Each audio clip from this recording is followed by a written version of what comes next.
Welcome to the Informed Pregnancy and Parenting Podcast. I'm your host, Dr. Elliot Berlin, and I'm here today with co-host Kristen Palacey. Welcome back. Thanks for having me. It's always great to have you. You have questions that I would never think of.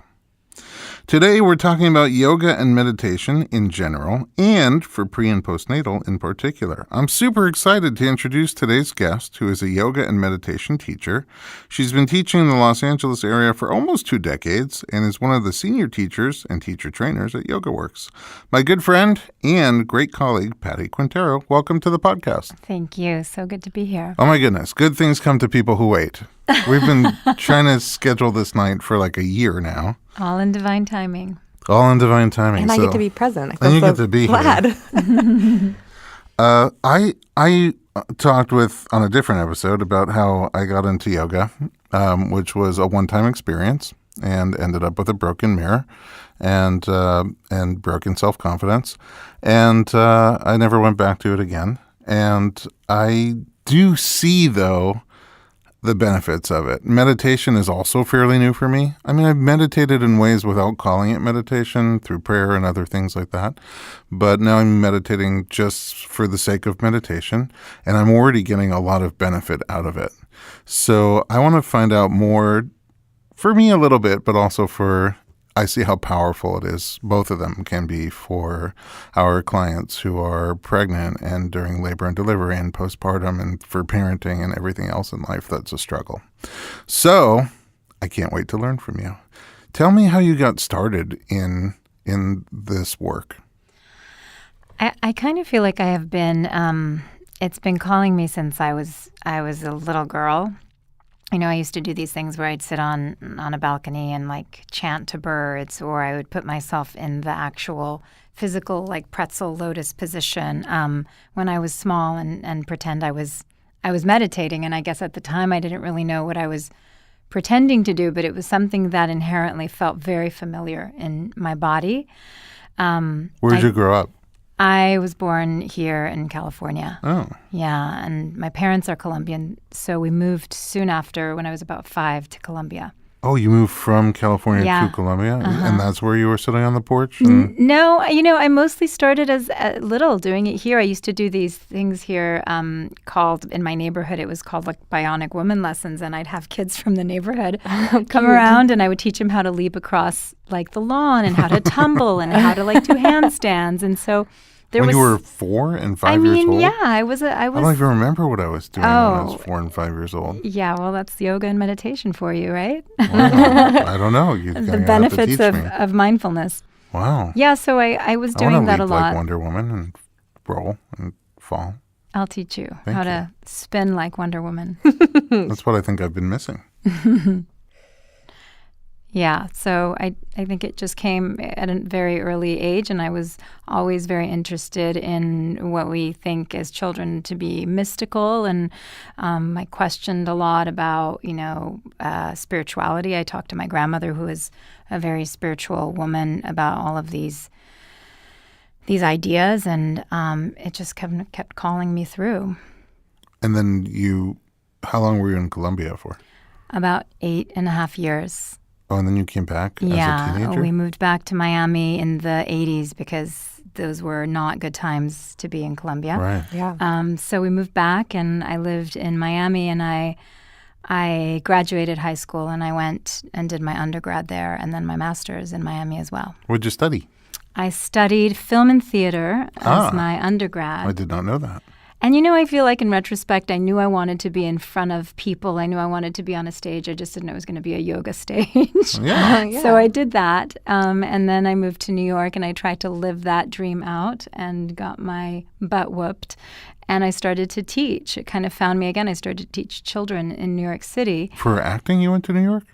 For acting and film. I actually did very little acting in New York. I fell into a job doing music videos and commercials at a music video company, and it was a blast because I'm a huge music person. But it was really rough. It was rough on my spirit.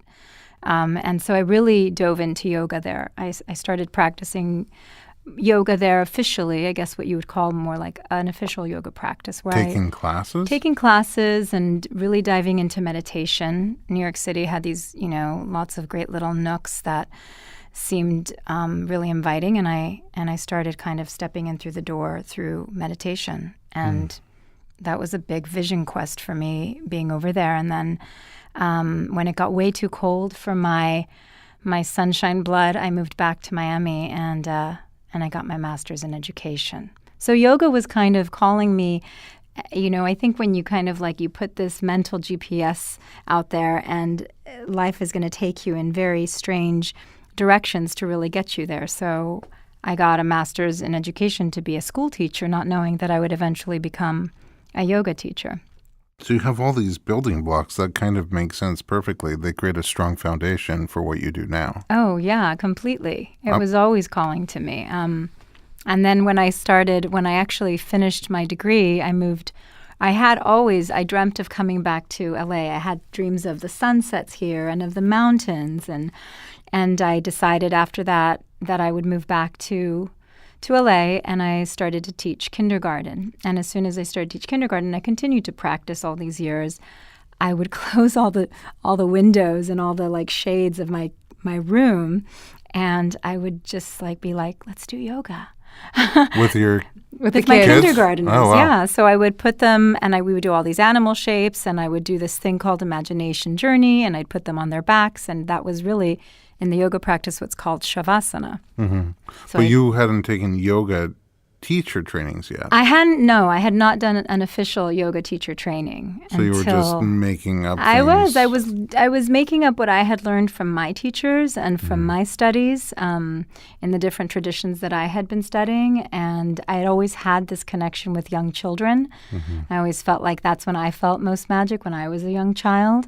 So it was a lot of fun for me to work with these little people who were in such a formative stage, and their brains are pruning, to be able to see them, have fun and relax and connect to that magic was amazing. How long did you teach kindergarten? For 2 years in LA, and then I taught a little bit in Miami before I moved here. Oh, okay. So where'd you go from there? From there, I actually went to Cabo. To live? Ooh. Yes, I did. At the time, I met my fiancé, who was moving to Cabo. He's no longer. I married him, and he's now, my ex-husband. Mm-hmm. But at the time, we met in Venice, and he said, I'm moving to Cabo, and so he'd fly me out there, and he was also a yogi, and he was going to start teaching yoga there and run a supper club. So when he proposed to me, I moved over there, and we lived up this surf break, this little place called Old Man's, and we lived up a surf break in a cottage, and we taught yoga and started all these yoga programs in hotels like Ventanas, and really cool, because there wasn't a lot of yoga there at the time. Mm. And then we moved back here to really do some official teacher training, and that's when I landed in Yoga Works, and that was... When you were taking your teacher training to become a teacher. Yeah, we came back from Cabo to get married here in LA, and we got married, and I signed us up for the Yoga Works teacher training, and this was in 2001, and we both did the teacher training, and the woman who I consider one of my greatest teachers, she was leading it, and she pulled me out of the room one day, and she said, you need to be teaching for me, and I'm going to have you start teaching now. Wow. So she threw me kind of to the wolves and put me under. Sounds like it was a rough period where you were trying to get a teacher job and couldn't find one anywhere. Yeah, I was lucky. It was really scary, but she took me under her wing, and there I was. And how many years ago was that? That was in 2001, so we're almost, 2018? Yeah, so that was 17 years ago. Yeah. How have things evolved since then? Well, life happened. I started to teach, and... Did you love it? The way you talk about it, people can't hear it. Or see her face. You can't see the face, but you just look so happy talking about it. I love it.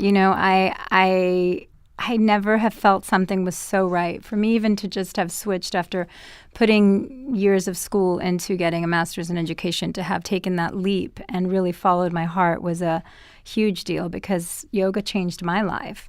I felt it. Anytime I was practicing yoga or meditation, I felt at home in myself. And I was like, this is what I am here to do. Did you study meditation separately? I did. I studied it in the beginning before I actually really got too much into the physical aspects of yoga, which is asana.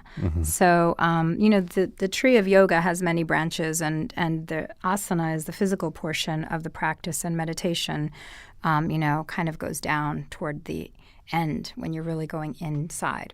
So I did start a sitting practice, a meditation practice, and then that kind of like took me into doing more of the physical yoga, which I had been a gymnast, so I kind of felt really? That came... Seems helpful. It was helpful. But, it's ultimately, it goes so beyond the physical aspects. So, then after I started teaching with YogaWorks, we actually left YogaWorks to go open up our own yoga studio. And my husband at the time and we had a yoga studio in the Pacific Palisades called Jiva Yoga, which eventually became a YogaWorks. Oh, really? They bought it. Yeah. Oh, wow. And we realized we didn't want to be business owners that way and have all of that over our heads, and we just wanted to be teachers. We agreed to pull our part out, and they sold. Oh, nice. Yeah. All roads lead back to YogaWorks. They do. I ended up there, and I'm still there. Yeah. And you've grown so much in what you do. And you do a ton with pregnancy and postpartum and motherhood in general. And in the second part of our program, I want to talk about that. Where do you see the average person who hasn't done yoga and hasn't done meditation? Where do they pick it up? Where's a good place to start? I think oftentimes the doorway in, there's so many doorways into yoga for people. Nowadays, doctors talk about yoga, so it's popular. You see it on commercials. You see it in magazines and the internet everywhere. So it's become a very commercial item. But it's oftentimes through the door of feeling like I'm very stressed out and I need to do something to help unwind and get healthy physically because the stress is affecting me physically. So it's oftentimes coming from a lack of. And if you think about it, the word yoga means union, bringing together, yoking. So oftentimes what brings someone into a practice is feeling, not put together or disjunct or disconnected. But there seem to be, for the novice who doesn't know anything about yoga, there seem to be lots of different names for types of yoga. Yeah. And it's also a little intimidating to sort of peek through the window and watch the movements that are happening and the synchronicity sometimes that's happening and think, I don't know if I can do that. So then it's intimidating. You just don't. I think you're 100% right. I think one of the things that a lot of teachers that have been doing this for a long time, they would agree with you because they see that what you'll often hear is, oh, I don't practice yoga. I'm not flexible enough, or I'm very tight, or I'm stiff. And it's really, that's who we want practicing yoga. Exactly. But sometimes it's the people that need it the most that have the hardest time getting in there. Just like the treadmill. Or they start and then they stop and then they find themselves trying to keep going back to it, but they for some reason don't stay with it. I feel like my dad's like that. He really wants to My try, doctor told me to do yoga because I have high blood pressure. Mm-hmm. He's like, you have to do yoga and meditation. My medical doctor told me, go do yoga and meditation. And I'm like, But when you were talking about how you used to teach kindergarten and we would lay on our backs and be different animals, I'm like, that's where I feel like I need to start. Yeah, I can come and do animal yoga with you, Doctor. Okay, well, what did Lori say she was going to do? Lori said she's going to do something with me, chakra-based, yin, something. Restorative. But I'm taking you both up on it because I want my blood pressure to go down. No, it is. It's intimidating. And I think that we, more and more, we want to demystify the practice and make it known that it's not the physical aspect. Just because you're doing a one-armed handstand doesn't mean you are getting a better yoga practice. On the contrary, I think as I get older, my physical practice has become more tame and slower, and I have less of a need to do all the acrobatics that might have really given me that, the excitement when I was younger. When I meditate tonight, my mantra is going to be, you don't have to do a one-arm handstand to have a great yoga session. Exactly. To be enlightened. You don't have to do a one-armed handstand to be enlightened. That'll be I can going. be your hashtag. Thank you. Yeah. I'm going to record you saying that. Actually, we just recorded that, Just so say it a I'll couple play of it times. for 5 or 6 minutes till I wander off, and I'll probably wake up with a sore shoulder. I wish there was like Yoga 101 for people who haven't done it before. There or is. like a 10-week program for just like getting your feet wet with other people who are novice. And I wish there was like, because just like there's prenatal yoga, probably the same modifications for like big fat guy yoga. I wish we had those classes that we can come into and just do big fat guy yoga.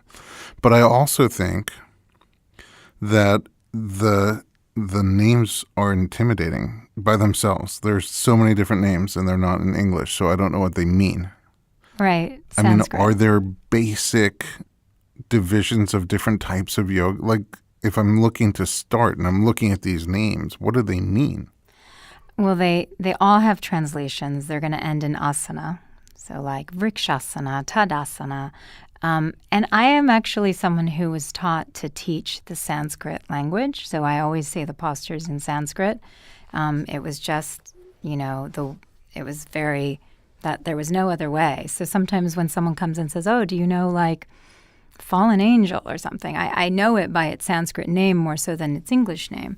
But like anything. But that's a pose. It's a posture. But there's a style. Like the styles have different They names. do. The traditions have different names. So you'll hear Iyengar Yoga, Right. Ashtanga, Yes. Kundalini. Thank you. And so it's kind of like you're But picking what are they? Well, it's like you're picking a restaurant and you're looking at the different foods. I got your attention. So let me put things in a way that your brain understands. Thank you. It's like you have many different restaurants. You have the Italian restaurant, the Indian restaurant, and so you're going to choose that. And you may get, you're still going to get some of the same ingredients, but they're going to be taught through a different tradition. Different spices. Different spices, different flavors. Yes. And you can kind of track them back to different teachers that kind of started the lineage or that brought the lineage here to, the West. So but by way of an introduction, I know like what Mexican food, what to expect, or Italian, or Right. Chinese. But what about like those styles that you mentioned? Are for someone starting out, like how would I pick if I don't know what they are? Is there a translation to like, oh, this is sort of like more? Is it more meditation based versus physical, or Yes. is it more? Yes, I think that they all Of a do. workout? For example, I'll give you an example. Iyengar Yoga, which you may have heard, which what I studied for the most of my career was Iyengar and Ashtanga. I did some Shivananda and I did some Bikram, and I know this sounds foreign to you. I know by the way you're Bikram's the looking at sweaty me. one. Right. I mean, I kind of played Right? around in the Yes. different ones. Am I right about that? The hot sweaty That's yoga. one, yeah. Is there one, just out of curiosity, that's done in a like sort of a refrigerated room? Like cryo Well, yoga. that would probably, I wouldn't say refrigerated, but in Iyengar Yoga, they don't heat the room. They don't believe in I heating want to do it in the a room. really chilly room. And That would probably be a good one. And actually, I want to call it frozen yoga. Iyengar Yoga is a very good yoga for beginners because it's very alignment based. Iyengar. Iyengar, and you're going to be learning, which is named Alignment-based. after Mr. Iyengar. It's very alignment based. That's what we're all about, alignment basing. Totally. Yes. Well, this is why I thought it would be a good one for you. That's what they teach at our school, actually. And it's Your taught. school teaches yoga? Yeah, they have a yoga I'm part teacher of their program. I'm part of their faculty. You're at their school? at Loyola Oh, Marymount. LMU. Oh, But also okay. at the chiropractic college, they have a yoga program. No kidding. And they teach that. Yeah, and I think it's great because it is all about that. And this is, I mean, I am so appreciative that I learned alignment before I started to teach, more sophisticated postures because, I mean, it's the foundation of the structure. So when you really are teaching from that place, you're inviting people into their bodies, and it really brings them into all the tiny areas and how to root and how to create a stable foundation in order to align everything on top. And so it's a place where I think beginners can not feel overwhelmed because it's not so much about how fast you're going or, the music playing or the heat in the room. And it's usually going to be taught with great detail. I like that. Mm-hmm.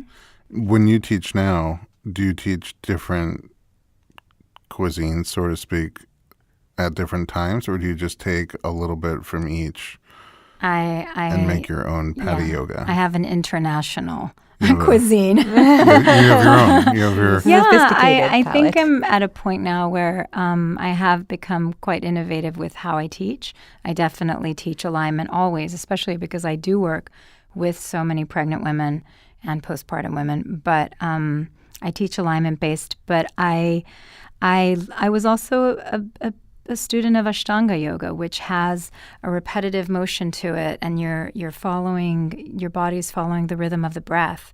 So it does become a little more cardiovascular, and you are moving, and there is that fire that's kind of being stoked along with alignment. Mm-hmm. So I teach a hybrid of that, which nowadays has been coined vinyasa flow. So you might see that on a schedule too, and if you see that, it usually means that you're going to be moving. Okay. And repeating. So it's more of a physical workout. It's going to be, most likely. Although when I hear physical. vinyasa, I sort of think of balsamic. I don't know why. He's going to name them all by like Vinyasa, oils. balsamic. Yeah, I'll rename everything, make my own menu. What about meditation without yoga?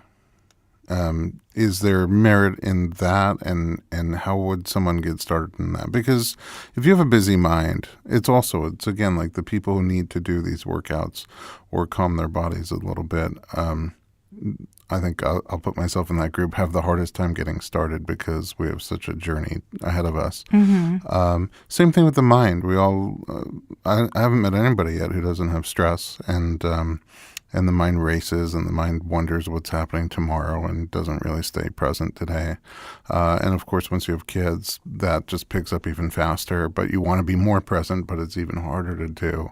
And I've just sort of downloaded an app for meditation and started listening to it. And it's been really helpful because you can hear all these different instructors and there are different approaches to it. And they're all like 5 minutes. So I can pretty much hold on through at least half of it. Right.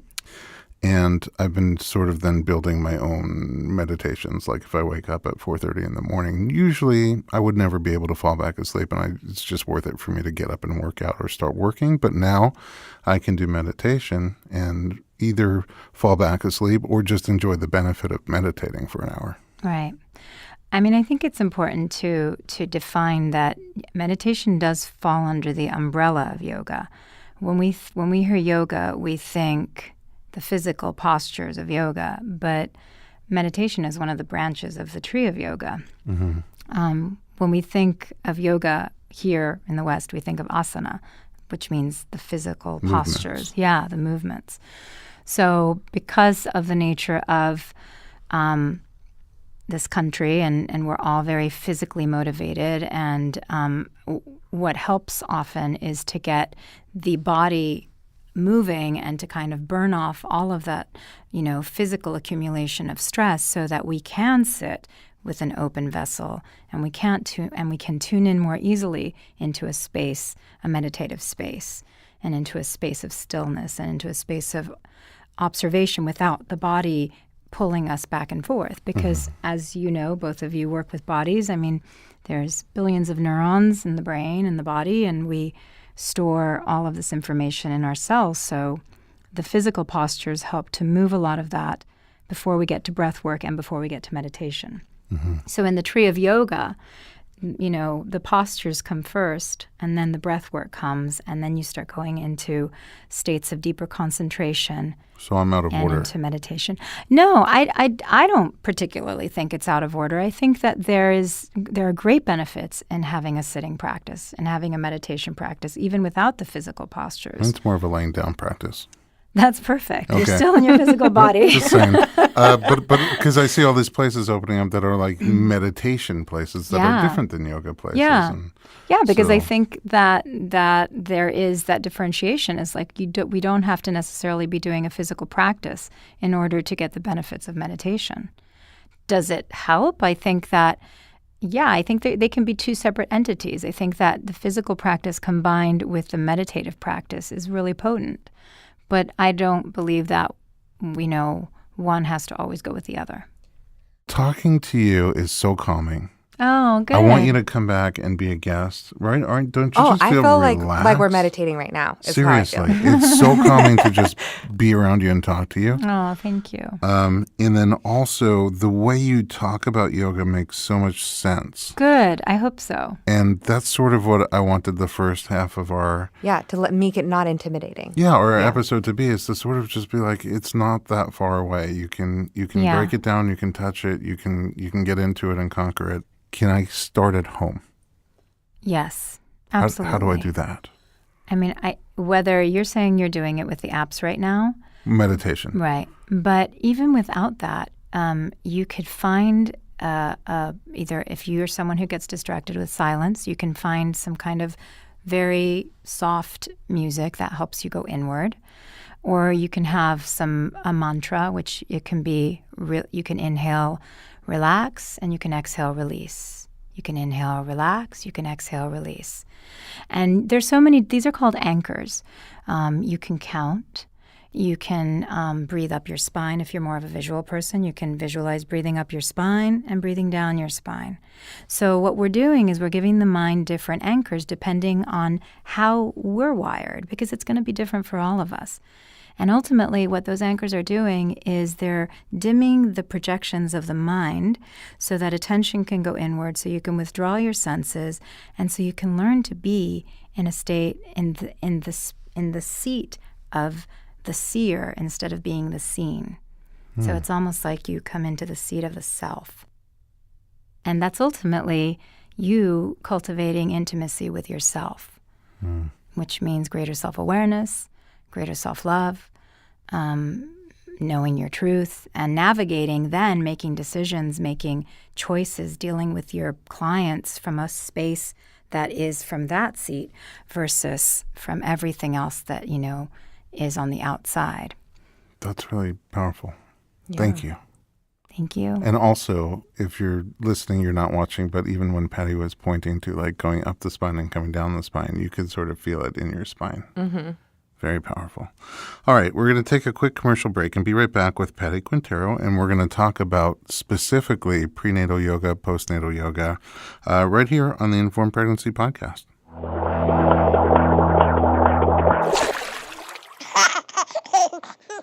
Most people don't understand the real barriers keeping their family from health and happiness, like how they feed their children, how their children learn to regulate or not their emotions, and a lack of credible information.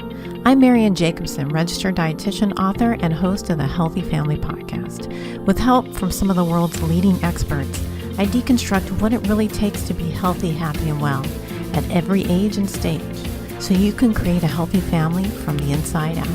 You can find the Healthy Family Podcast on iTunes and Stitcher, or by going to mariannejacobson.com/podcast. I look forward to you listening to the show.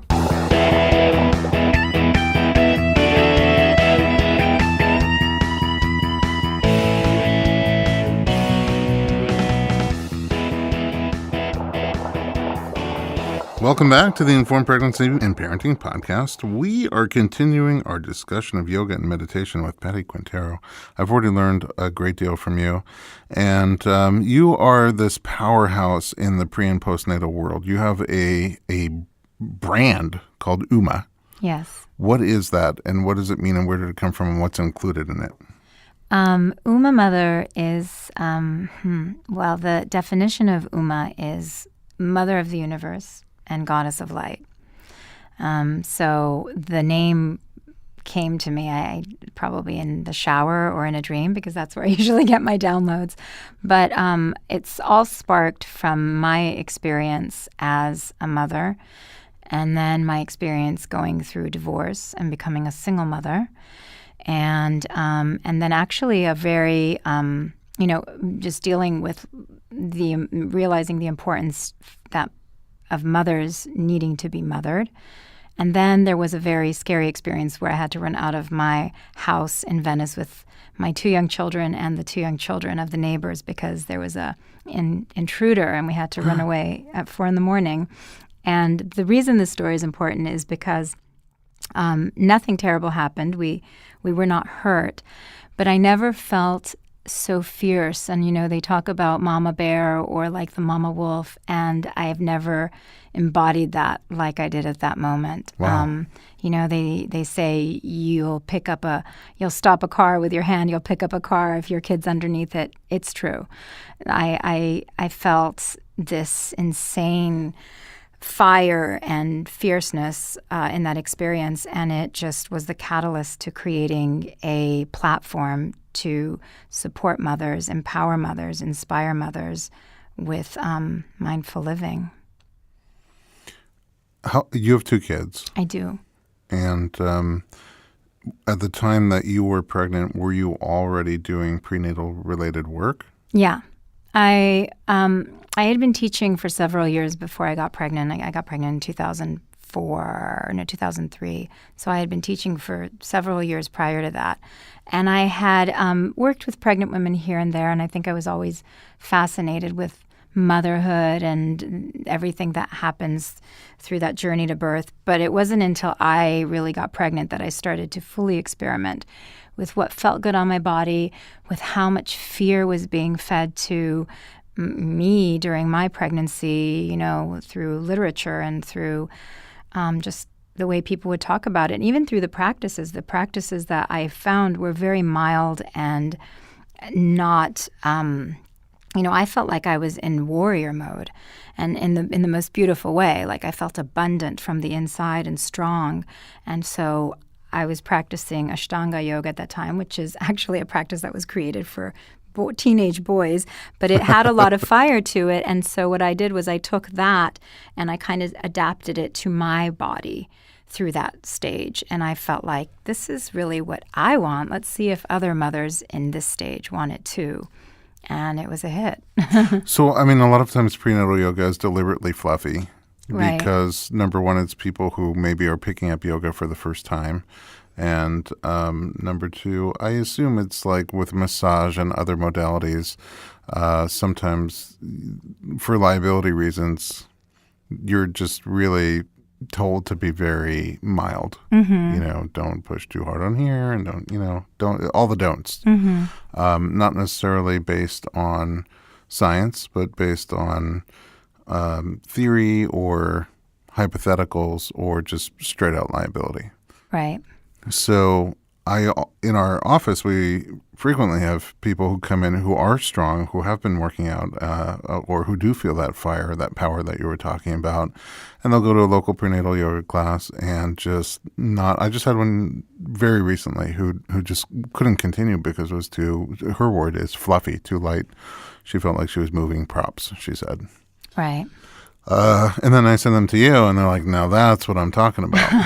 Right. But then I think there's other people who would be intimidated by that strong Sure, and I class, think that's and the they like beauty. something more light. Right. There is. That's why there's many different. That's I think the great thing is you can choose what suits you.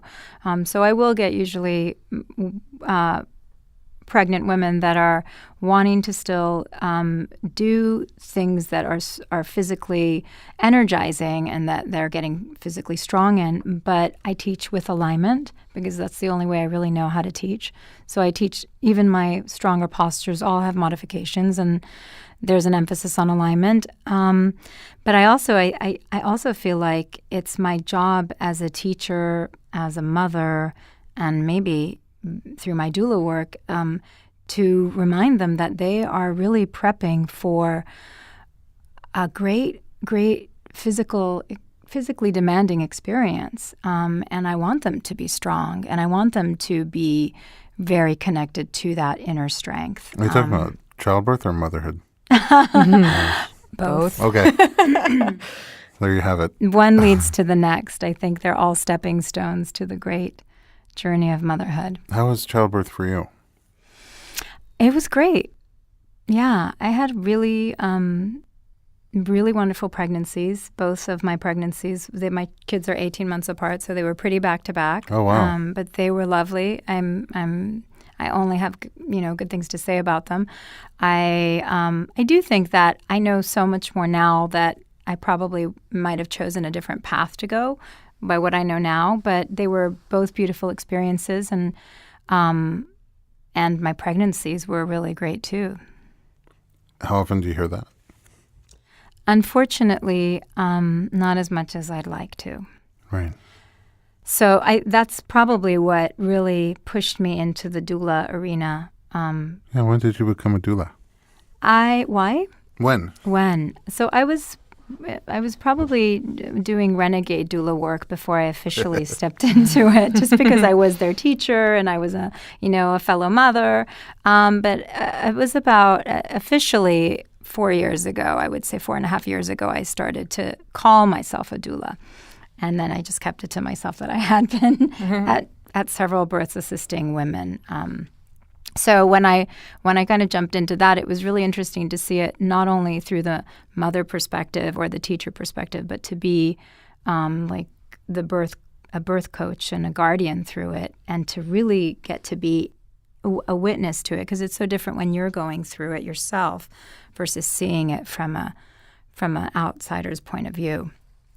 And I mean, it really inspired me to push the yoga and the meditation even more, because I felt like now that I had the opportunity to actually be in the room as a doula and having experienced it myself, I realized the huge importance for a mindfulness practice when we're stepping into that massive transformation. Because, as we know, birth happens on the inside, and yoga points you inside, and meditation points you inside, and there's so much outside with technology and other people's stories and ancestral lineage that we're dealing with, that I feel like the best thing I can give any woman is a guide back into themselves and who they are, so they can make those choices from an empowered space. Kristen, were you a yoga person from before you had your baby? Yes. You've been doing yoga for a long time? I did yoga for a long time. I think I was in sports. So I played water polo, and kind of as a way to, that is a very physically demanding and stressful time. They always had us do yoga. And then I kind of found that as my own practice. And then I actually started studying. I was talking to her earlier, that I started studying to become a teacher. Oh, really? But when I became through the school program at school, and I then became pregnant, so I didn't get to finish. But I have always been super called to that for some reason. Also, just I think that idea of the question I asked earlier is, at times in sports you're so physical and so disconnected sometimes because you're always thinking about the outside and how you relate to it, that you don't come inside. So I found it a very calming place to be. But I also got very frustrated in it, I think, also because I'm not used to doing that. You're not, when you bridge that gap, I think, of being very physical to becoming, when you're always out and you're helping others, it's very hard sometimes to come in. And I struggled with that. So I think that was always my interesting walk with yoga. But it's kind of that yin and yang, I think, that's hard in meditation in general. Yeah. Did it change for you during, Yes. during pregnancy? Yeah. During pregnancy, I also tried to do yoga, but I found that I didn't. I obviously needed to meet Patti. But I found that I couldn't do it. I tried, and I went to classes, and now you can do the training. This is not pushing me to be physical. And I didn't continue that practice. And then asking her earlier too, I now feel very disconnected and feel like my body's calling me to be active and in motion, because I've never not moved my whole life. And in this last I was talking to my husband, more than 2 years, I haven't moved.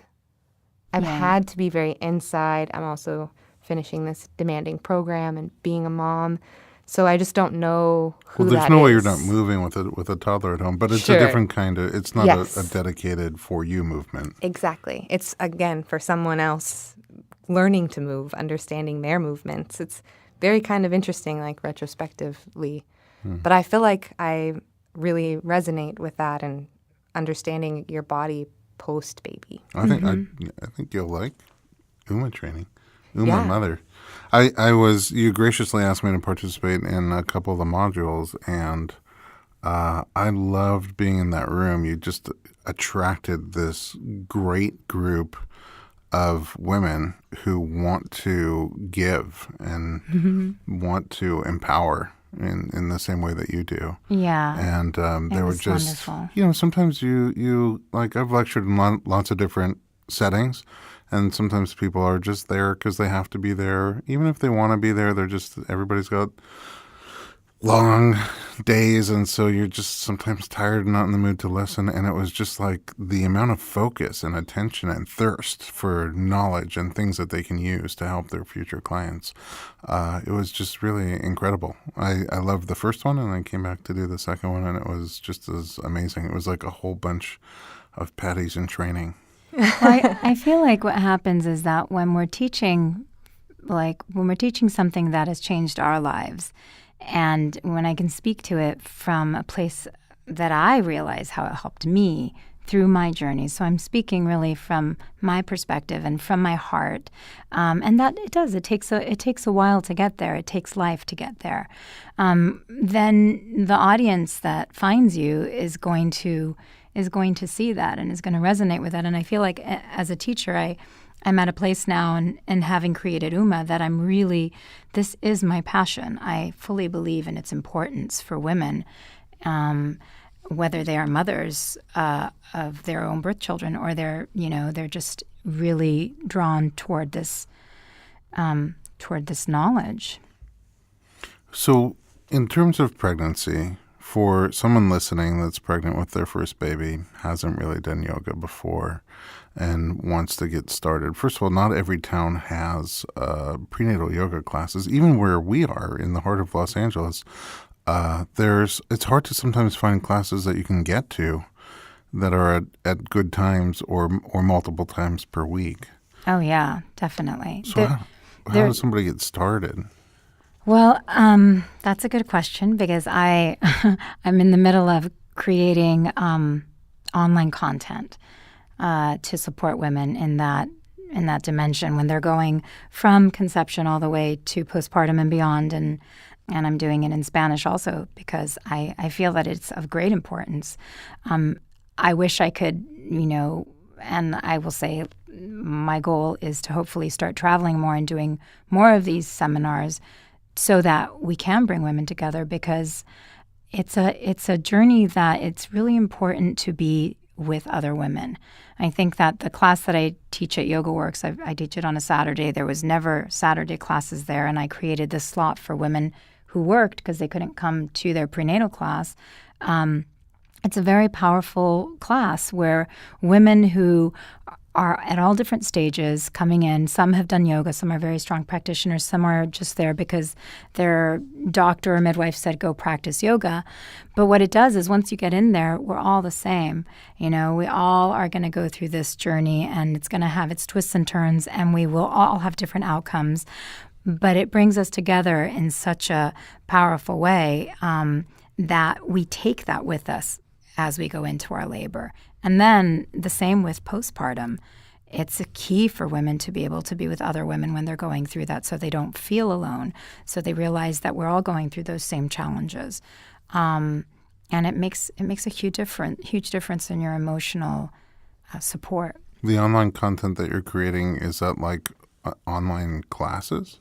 Mm-hmm. It'll be online classes of meditation and physical practice and yoga. That are pre-recorded?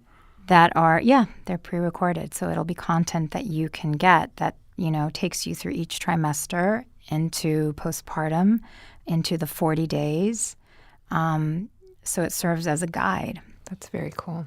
The classes, when you do them live, I don't know when you get around to this within the structure of a class, but the clients, when I'm seeing my clients after who do prenatal yoga regularly, they talk about it as you were just saying, being with other women, but community. Like they feel a very strong type bond, and I feel like it's almost, in a way, it's therapy.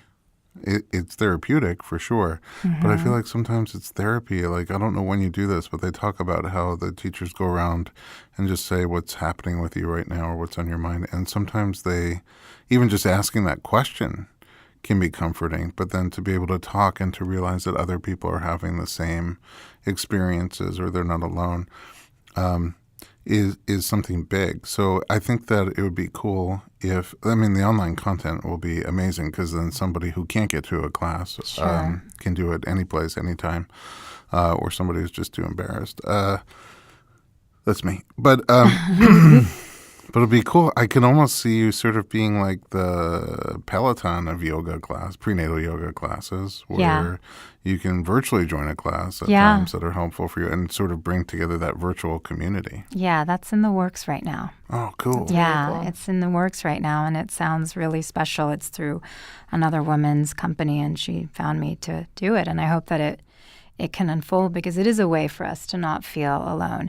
I mean, I think you still have the absence of human connection that way, and I recommend, I mean, even on my platform on Instagram, I'm continuously telling, women the importance of community and finding your group, even if it's small groups. I love when I start seeing other women's groups that are unfolding because that's ultimately the goal. They don't have to come to my class. I'm hoping that they're taking this information and they're doing it. This is part of why I lead the trainings, is because I want other teachers to go out there and continue to do this because it's necessary. I mean, we are the guides of the future. We're imprinting the future. We're imprinting children. They're taking from our energy. They're taking from our words. They're taking from how we present ourselves in life. So why would we not be nurtured and nourished and tended to the most? When you're doing prenatal yoga classes with an eye on labor and delivery, or birth, however someone gives birth, are there specific mental and physical goals that you have in mind? Within the prenatal practice? Mm-hmm. Yeah, I try not to use the word goals necessarily, but I do offer different tools. We do breath work. We do vocalization. I think having women moan, really, we do a lot of moaning and vowel sounds and release work because the truth is that a lot of us haven't been taught to speak our truth or to open up the throat space and to release. And we know that there's a connection to the throat and the pelvis. And so I try to facilitate ways for them to move energy in their body. So when they come to their birth experience, they have that imprint of like, oh, this felt good for me. Let me do this moan. Let me move my body this way like we did. Let me do this mantra that she taught me in meditation. So that way I give them a toolbox because it's going to really be different for every woman. And I'll get different messages. I'm like, the squats really helped me. That mantra you gave me really helped me. The moaning helped me. So the visualization, we do a lot of visualization at the end together. And on the physical side, are you using the movements to try to strengthen certain muscles, lengthen certain muscles? All of the above. The beauty of yoga, of the physical practice of yoga, is that it's going to strengthen you, and especially if it's taught with alignment, with that kind of muscular energy, isometric awareness of hugging the muscles into the bone. You're talking to them about their pelvic floor, how to keep it spacious, yet supple, yet tone at the same time. You're talking to them about their abdominal muscles and how those muscles are going to actually help them push. So it is a combination of keeping their strength, helping circulation, helping them stay supple, and actually learning their landscape. Because if you're carrying a child inside of you, you should know how that home is built, right? Because then you can navigate better when you're delivering your baby. Sure, that makes sense. Are there contraindications, people who shouldn't be doing yoga? During pregnancy? Yeah. Yes, there's always going to be contraindications. And this is what makes it challenging. And sometimes I think for certain women, they're oftentimes a little weary of stepping into teaching this because there are so many things that they need to be aware of, if there's high blood pressure issues, if they have any previous injuries from previous births, if they're working with diastasis. So there's a lot to take in. And I tried, usually women will come up and tell me I'm dealing with this, and so I will give them some modifications. But then if they have something, I always say, if there's something that you're wondering, come up and talk to me after, and then I can give them some personal modifications and variations to do. Do you work with partners and dads? Mm-hmm. I actually welcome partners Into the prenatal class? into my big class on Saturdays. Do they come? Yeah, Oh, they that's do. great. It's great. It's great. And I'll always call them out and I'll make everyone look at them. But it's beautiful. They often come to me after and they thank me for letting them be there because I want to inspire them. First of all, I think it's amazing for them to see what their partner is doing and what every other pregnant woman is doing in the room. Mm-hmm. But they're learning, and I really feel inspired to help empower them to be the best support system that they can be for their partner when they go through that experience. That's really cool. I just feel like her whole message is so warm and needed in this space because it's such especially now with like the way that things are about trying, I feel like pregnancy in the media is like trying to disconnect women from each other, like, are you this type of birth or this type of birth? And this seems to be really just like what we need, in that space of like bringing partners together. Common thread. Yeah, that we're all doing it together and like almost like a tribe, and these are your people and your tribe and becoming parents. But that's what really brings us back to yoga. I mean, the two main tenets of yoga are kind of they almost are opposites of each other. One of them is described as practice, being eternally watchful, and the other one is non-attachment. And they're kind of the opposite. One can be looked as passion, and the other one can be passionless. So in yoga, that's essentially where you're being, and it's like the shadow and the light. And so if we realize that we have all of that in us, that we're both of those, that they coexist within each other, then we can start qualifying everything that we do and every experience we have as good or bad or right or wrong, or you shouldn't do this or you should do this. And it's just redirecting you back to you, because nobody knows how you should do it or what the unfolding or what the purpose of the experience that you're going to go through is really meant to teach you. That is a solid truth. Yeah, and so there is all of these words that are very subjective. I mean, the word natural is subjective. I mean, I like to tell my mothers that birth is supernatural. It's all supernatural, however you birth. In my opinion, supernatural synonymous to magic. It is magic. So I think the less that we can qualify the experiences that we're going and the more that we can own them, I think that can bring us greater happiness in parenting and motherhood. I hate that our time is up. And I feel like we need to have you back just to do a whole episode on postnatal. We didn't really get to talk about it. And I'm thrilled to do that. It's a whole new world. Yeah, it is a whole new world. But we're going to call it an episode for now. But it's actually, I'm excited about it because then we get to have you back for another hour. Yeah. And I just think it's such a great message that is so needed at this point. Yeah, definitely. We were just talking earlier. I don't know who put us together a while back. I feel like I've known you forever. I know. And I've had the really honor and pleasure of working with you in several different settings. Yeah. At birth and in the workshops. And it's just every time I talk to you, there's not that many people. I try to learn something from everyone all the time, but I feel like there's so much that I could just learn from you and your life experience and the work that you do and that you've dedicated yourself to.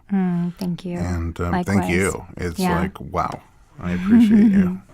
I feel very inspired after talking to you. Thank you. Well, I love talking about it, and I consider myself very lucky to be doing what I get to do. So it's so crazy from all the different geographical places that you were and the different things that you started, in film and theater, and then in It's all education, part of the whole. and then kindergarten. It's like you literally you started in kindergarten and moved up, and now you're in like grad school. Yeah, I don't know. I don't know if it ever stops, right? And now with teenagers, I'm always like, okay, here I am, boot camp again. And that's the other thing. Totally You're new this calm transformation. with 2 teenagers.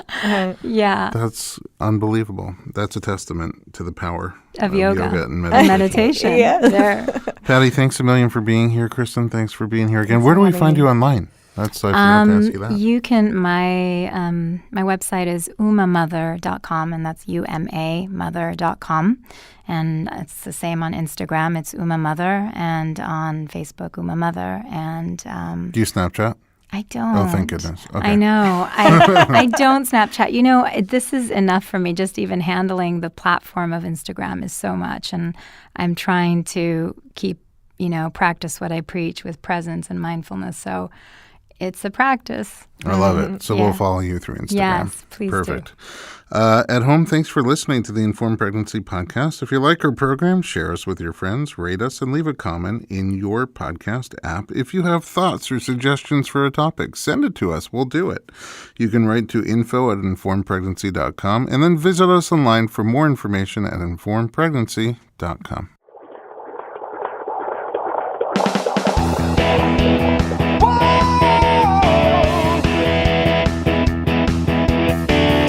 Doctor, give me the news. I got a whole lot of questions for you.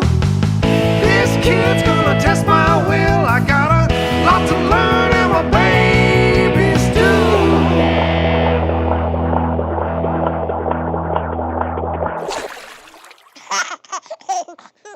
This podcast is a proud member of Parents on Demand, a network of high-quality shows for families just like yours. Download our free network app on Apple and Android and listen to your favorite episodes on the go.